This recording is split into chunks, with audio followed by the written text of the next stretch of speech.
Di Jawa Tengah.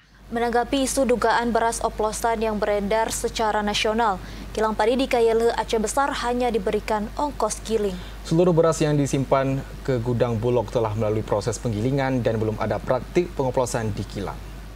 Di Aceh Besar belum ditemukan beras oplosan. Semua gabah yang digiling di kilang baik jenis premium maupun SPHP atau stabilisasi pasokan dan harga pangan telah siap dikarungkan dan dibawa ke gudang Bulog. Kilang padi di Gampong KYL Aceh Besar menyampaikan hal tersebut menjawab pertanyaan TVRI Aceh terkait isu dugaan beras oplosan yang beredar secara nasional seiring naiknya harga komoditas itu.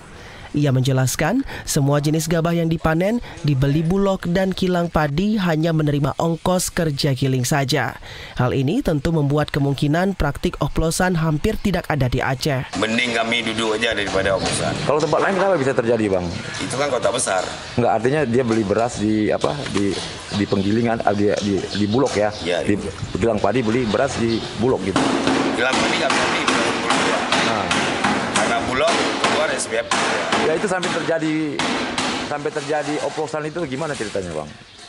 Orang ini beli beras di luar, di daerah luar yang murah, bawa pulang ke tempat sendiri, dia campur, dia oplos.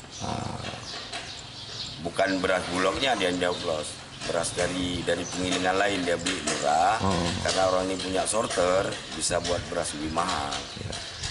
Lebih lanjut, Noviandi menegaskan isu beras oplosan yang mencuat akhir-akhir ini, yakni oknum membeli beras dengan kualitas rendah lalu dicampur dan dijual sebagai beras premium dan tidak terkait dengan produksi beras Bulog.